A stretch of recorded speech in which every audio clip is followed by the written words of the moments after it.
তোমাদের জন্য জরুরি বিষয় রয়েছে, সারা দেশে কোন কোন স্কুলে আবারও ছুটি কমছে।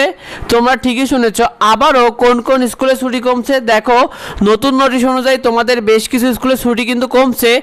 স্কুলে তোমাদের নতুন ছুটি অনুযায়ী দেখো, যেসব স্কুলে তোমাদের এসএসসি 2026-এ ব্যবহারিক পরীক্ষার কেন্দ্র হবে, অর্থাৎ প্র্যাকটিক্যাল পরীক্ষার কেন্দ্র হবে, সেসব স্কুলগুলোতে কিন্তু 7 জুন থেকে 14 জুন পর্যন্ত তোমাদের অধিকাংশ স্কুলে এই 7 দিন ছুটি থাকার কথা রয়েছে। অর্থাৎ যেসব স্কুলে প্র্যাকটিক্যাল পরীক্ষা বা ব্যবহারিক পরীক্ষার কেন্দ্র হয়েছে এসএসসি পরীক্ষার, সেসব স্কুলগুলোতে 7 জুন থেকে 14 জুন পর্যন্ত ছুটি থাকার কথা রয়েছে।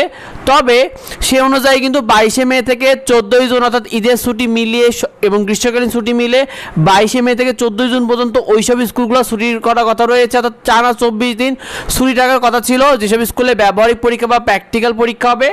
তবে বর্তমানে এসএসসি যে ব্যবহারিক পরীক্ষা বা প্র্যাকটিক্যাল পরীক্ষাটা এগিয়ে আনা হয়েছে, অর্থাৎ এসএসসি 2026-এ ব্যবহারিক পরীক্ষা বা প্র্যাকটিক্যাল পরীক্ষা রয়েছে। অনেক স্কুলে 21 মে থেকে ব্যবহারিক পরীক্ষা শুরু হবে, অর্থাৎ প্র্যাকটিক্যাল পরীক্ষা শুরু হবে। এতে ঈদের আগেই কিন্তু অনেক স্কুলে তাদের এসএসসি ব্যবহারিক পরীক্ষা বা প্র্যাকটিক্যাল পরীক্ষা এটা হয়ে যাবে, কারণ ঈদের আগেই কিন্তু 21 মে থেকে যেহেতু ব্যবহারিক পরীক্ষা শুরু করবে, অনেক স্কুলই কিন্তু তাদের ব্যবহারিক পরীক্ষাটা ঈদের আগে শেষ করে দেবে এসএসসি পরীক্ষা।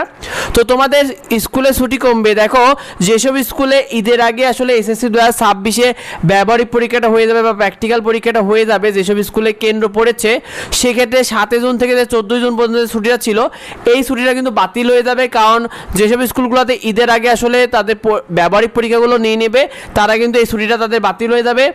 স্কুলে ঈদ ও গ্রীষ্মকালীন ছুটি একসাথে হওয়ায় কিন্তু স্কুলে ছুটির তালিকা অনুযায়ী এবং শুক্রবার শনিবার থাকে কিন্তু 22 মে থেকে 6 জুন পর্যন্ত টানা 16 দিন ছুটি থাকছে। তবে যেসব স্কুলে এসএসসি 2026-এ ব্যবহারিক পরীক্ষাটা বা প্র্যাকটিক্যাল পরীক্ষা কেন্দ্র হবে এবং ঈদের পরে ওই ব্যবহারিক পরীক্ষাগুলো হবে বা প্র্যাকটিক্যাল পরীক্ষা হবে, তাদেরগুলোতে কিন্তু 22 মে থেকে 14 জুন পর্যন্ত টানা 24 দিন ছুটি থাকবে। অন্যদিকে মাদ্রাসা স্কুলগুলো ছুটির তালিকা অনুযায়ী শুক্রবার শনিবার মিলিয়ে 22 মে থেকে 13 জুন পর্যন্ত ছুটি থাকবে, টানা 23 দিন।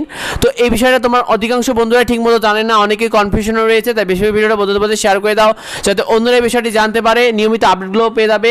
আর যদি জানার থাকে অবশ্যই ভিডিওতে কমেন্ট করো। দেখা হয় পরবর্তী ভিডিওতে, পরবর্তী আপডেটে। ধন্যবাদ সবাই।